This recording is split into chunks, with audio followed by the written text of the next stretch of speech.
विंध्य की माटी ने राजनीति और समाज सेवा के कई बड़े चेहरे दिए हैं, लेकिन कुछ चेहरे ऐसे होते हैं जो पदों से नहीं बल्कि जनता के दिलों पर राज करके अपनी पहचान बनाते हैं। रीवा के एक ऐसे ही कद्दावर नेता, पूर्व जिला पंचायत उपाध्यक्ष और प्रखर समाज सेवी थे प्रदीप सोहगौरा जी। 6 जुलाई 2026 को उनके आकस्मिक निधन ने पूरे मध्य प्रदेश को स्तब्ध कर दिया।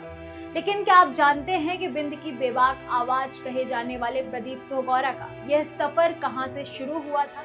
कैसे सिमरिया के एक छोटे से गांव से निकला एक युवा रीवा की राजनीति का युवाओं का मार्गदर्शक बन गया।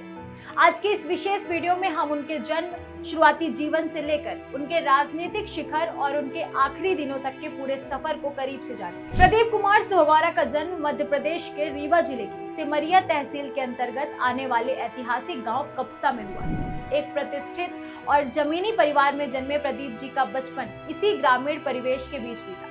कपसा की गलियों और सिमरिया की हवाओं में पले बढ़े प्रदीप सोहगौरा को बचपन से ही अपने आसपास के लोगों के सुख दुख को करीब से देखने का मौका मिला। यही वजह थी कि शिक्षा पूरी करने के साथ साथ उनका रुझान व्यापार और समाज नीति की तरफ बढ़ने लगा। सरकारी रिकॉर्ड्स के मुताबिक उन्होंने क्षेत्र में अपने कदम मजबूत बनाने के लिए रिटेल और विनिर्माण के व्यवसाय की शुरुआत की, जिसका पंजीकरण उन्होंने वर्ष 2017 में कराया। लेकिन व्यापार तो सिर्फ एक जरिया था, उनका असली मकसद था जनता के बीच रहकर उनकी सेवा करना। कपसा गांव से निकलकर जब प्रदीप सोहगौरा रीवा के मुख्य शहर और राजनीतिक गलियारों में पहुंचे तो युवाओं के बीच उनकी लोकप्रियता तेजी से बढ़ने लगी। वे भारतीय जनता पार्टी की विचारधारा से प्रभावित होकर संगठन से जुड़े। शुरुआत में उन्होंने अखिल भारतीय विद्यार्थी परिषद और युवा मोर्चा के कार्यकर्ताओं के साथ मिलकर जमीनी स्तर पर काम किया।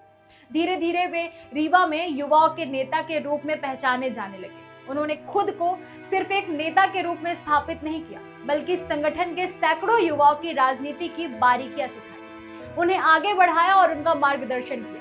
यही कारण था कि भाजपा का शीर्ष नेतृत्व रीवा और सिमरिया क्षेत्र में बूथ मैनेजमेंट और चुनावी रणनीतियों के लिए हमेशा उनके अनुभव पर भरोसा करता था।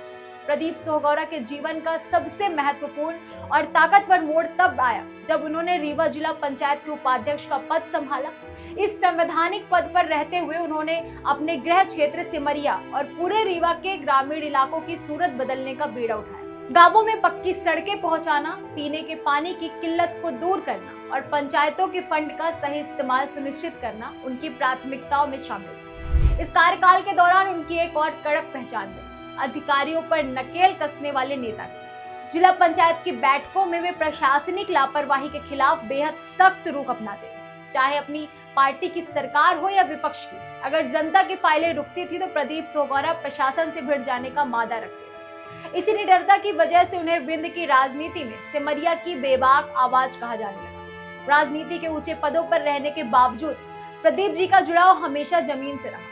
रीवा स्थित उनके निवास पर हर सुबह से शाम तक आम लोगों की समस्याओं को सुनने के लिए जनता दरबार जैसा माहौल रहता था। वे केवल आश्वासन नहीं देते थे, बल्कि मौके पर ही अधिकारियों को फोन लगाकर या व्यक्तिगत रूप से आर्थिक मदद देकर लोगों की समस्याओं का समाधान करते थे।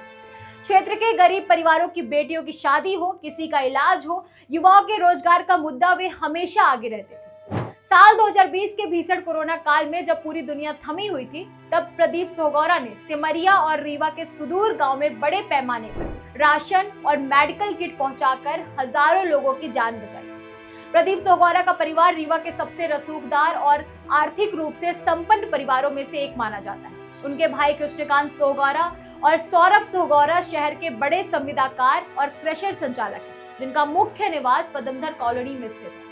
उनके निधन से ठीक एक महीने पहले यानी जून 2026 में यह परिवार एक बड़े राजनीतिक और कानूनी विवाद में आ गया। जब प्रवर्तन निर्देशालय की टीम ने उनके भाई के ठिकानों पर छापा मारा, इस कठिन समय में प्रदीप सोहगौरा ने पूरे परिवार को संभाला। उन्होंने बेहद निडरता से मीडिया के सामने आकर इस कार्रवाई को राजनीति से प्रेरित बताया और साफ कहा कि उनका परिवार जांच में पूरा सहयोग करेगा, लेकिन किसी भी राजनीतिक दबाव के आगे झुकेगा नहीं।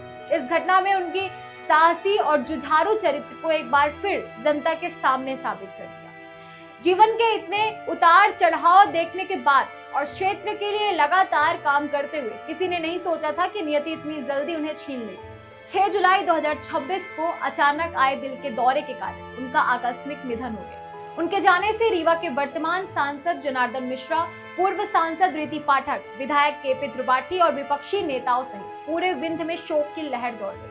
कपसा गांव की मिट्टी से शुरू हुआ यह सफर भले ही 6 जुलाई को थम गया हो, लेकिन उनके द्वारा किए गए कार्य हमेशा रीवा के इतिहास में दर्ज रहे।